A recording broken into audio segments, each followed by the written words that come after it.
mga ka-farming. Today is Sunday, January 12. So, ito po yung aming mini farm. We are planning to develop po etong lupa na to. Makapaglagay ng, siguro po ay kasya dito ang 4 greenhouses. Yan po yung una naming greenhouse for lettuce. Ang maganda lang po sa lote na ito is malapit po siya sa kalsada at hindi po siya mahirap puntahan. So katabi po namin yung Badajos Cafe. Ito po yan siya sa Purok 4, Malaking Tadyaw, Silang, Cavite. So nag-start pa lang po kami na i-develop yung area. Pasok po tayo. Bali, ang plano po dito ay lalagyan namin siya ng, kaya po siya dito ng 4 greenhouses. Etong greenhouse po na to ay, ito yung pinakauna namin. Ang plano namin is lalagyan siya ng lettuce. So, bali, ang size po ng greenhouse na to ay 5 meters by 10 meters. Ginawa po namin to ng nag-start kami ay I think 2 days. 2 days po siya in-install. Ito po yung aming low-cost greenhouse.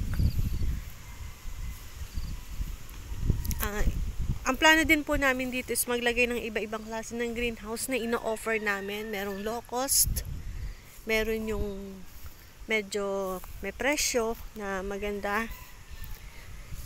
Ang masasabi naman po namin, kahit po ito ay low cost, matibay naman po.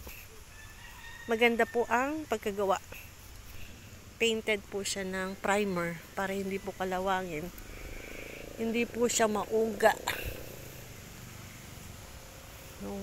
Low cost po siya pero maganda naman po siya. So yan, kasya pa po dito ang 3 greenhouse na size 5 by 12 meters. So, i-develop po namin tong farm. Ang plano po namin ay lagyan nga po siya ng 4 greenhouses para sa fruiting, tsaka sa leafy vegetables. So, ito pong una ay para sa lettuce. Sa mga naghahanap po ng lettuce, ng regular supplier po ng lettuce, pwede nyo po kaming kontakin sa Facebook namin. Ilalagay ko po yung link. Ang ino-offer po namin kapag regular client po namin kayo or magpapasupply po kayo ng lettuce sa amin regularly, hindi po kami magtataas ng price. Kahit po tumaas yung price ng lettuce, hindi po tayo apektado. Basta regular po kayong kumukuha sa amin ng lettuce. So, eto po siya, sliding. Lalagyan pa po siya ng anteroom dito sa labas. Hindi pa po na lagyan. So, yan po siya. Ito po yung low cost namin. 5 meters by 12 meters. 5 by 10 meters, sorry. So, ito po yung loob niya. Ang kasya po dito na lettuce is around 740 heads. So, ito po. Hindi naman po siya mauga at saka kompleto po siya sa support.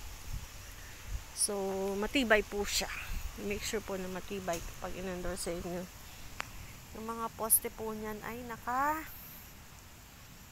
semento. So, yan po. Nakasingpad po yung taas. Primer paint. Ang UV plastic po niya ay 200 microns. Insect net gauge 24. Shade net is nylon 50% shade. So, yan po. And, ongoing pa lang po siya. So, samahan nyo po kami sa pag-develop ng mini farm na ito. Nagagawin din po namin parang show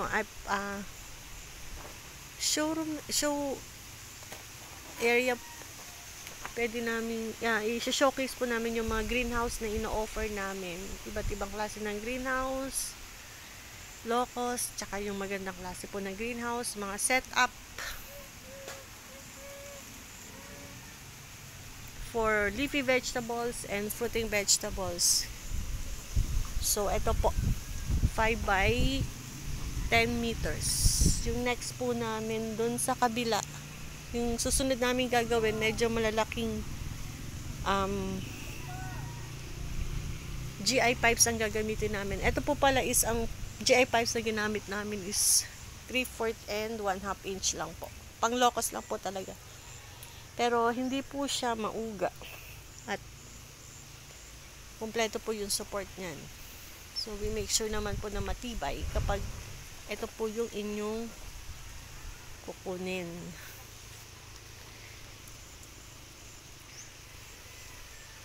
So, dito po sa katabi nito, ang plano namin is 5 by 12 meters na greenhouse. Yung medyo malalaki, yung malalaki po ang is 5, 1 and 1/2. So, dito natin ilalagay yung ating additional 3 greenhouses sizes 5 meters by 12 meters for leafy vegetables and fruiting vegetables. We are also planning to put receiving area doon malapit sa kalsada. Yung magiging store din namin ng supplies. Because ang plano namin dito maglagay ng, aside from hydroponics, maglalagay din kami ng tatanim din kami organic farming. Like, try din namin yung strawberries, pero sa siya, hindi siya hydroponics, sa soil, organic siya, and mga cucumber, pipino, like that. So, ito yung gagawin namin reservoir para sa system, NFT system para dito. So, lalagyan namin siya ng roof tsaka cover para hindi magdumi yung nutrients. Medyo marami pang gagawin. Coconut tree and my baby. So, eto yung plano namin gawing pond. Meron na siyang hukay para sa mga lalagyan namin ng isda. Gagawin namin hopefully aquaponics. So, eto siya, medyo malaki. Anong diameter no nito? So, medyo malaki siya. Ayan. Gagawin namin pond para source of nutrients sa aquaponics. And then, ayusin namin yung kitchen. And temporarily, nilagyan namin, tinaniman namin dito ng halaman, organic. Yung nakatanim dito is, ayan. So, meron din kami kalamansi and yung mga puno ng saging. May mga nyog. Iba-iba yung halaman niya. Eto, para lang hindi masayang yung lupa, tinaniman namin siya temporary ng kamatis, sile. So, yun yung tomato. Medyo marami pang basura kasi nga nag-start pa lang kami. So, ito yung sile. This is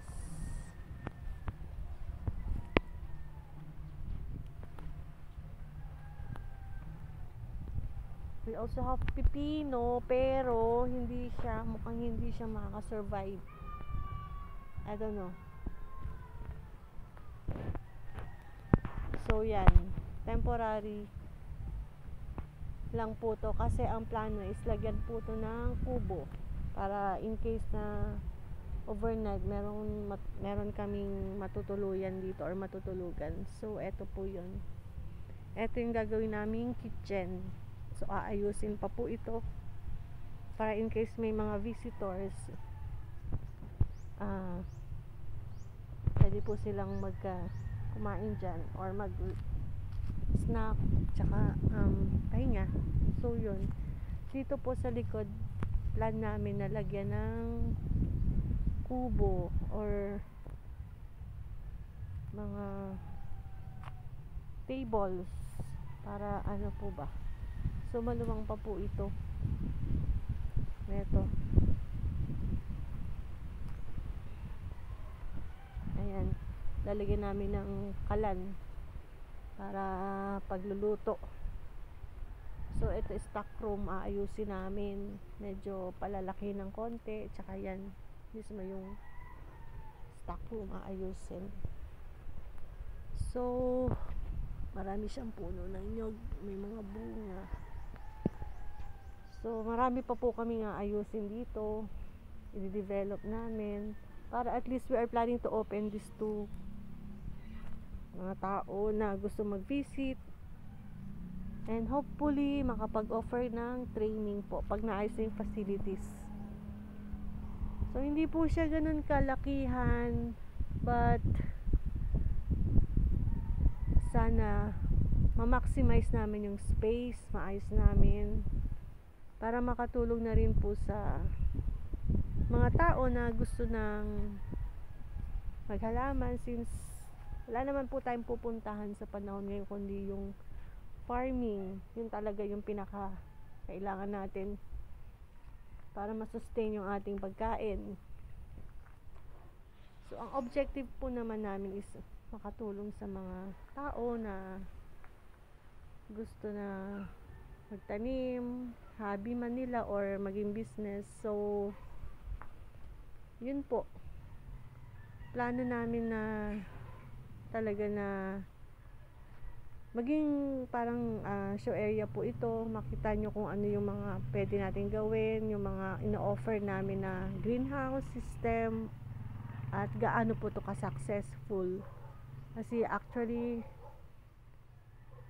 medyo mahal po talagang start ng hydroponics. So dapat kapag pumasok po tayo sa ganung business, kung gusto man natin mag-business, alam natin yung ano ba yung pros and cons sa business na ito, and how much yung capital, and magiging successful po ba talaga, kasi mahirap magbitaw po ng pera na hindi natin alam yung result.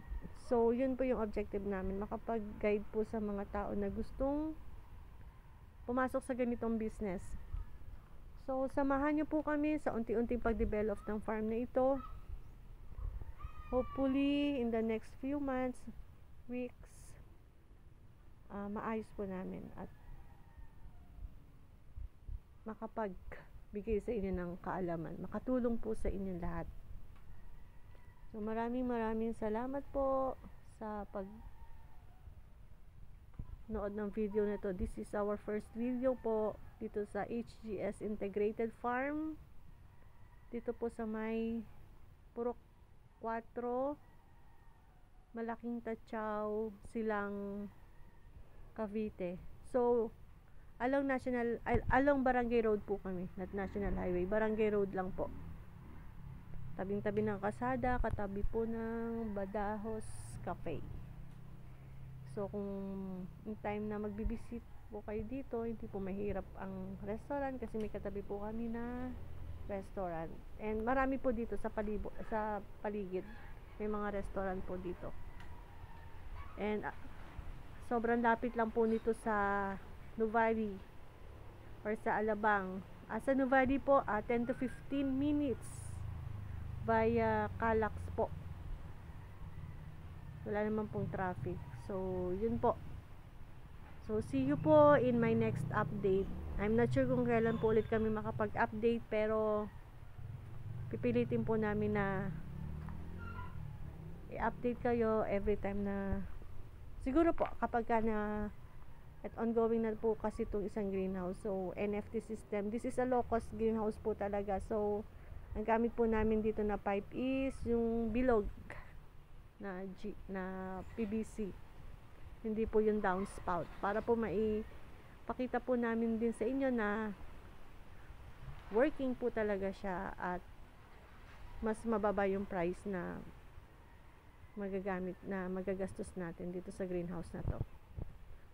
So, yun po. Maraming salamat po and see you on our next vlog.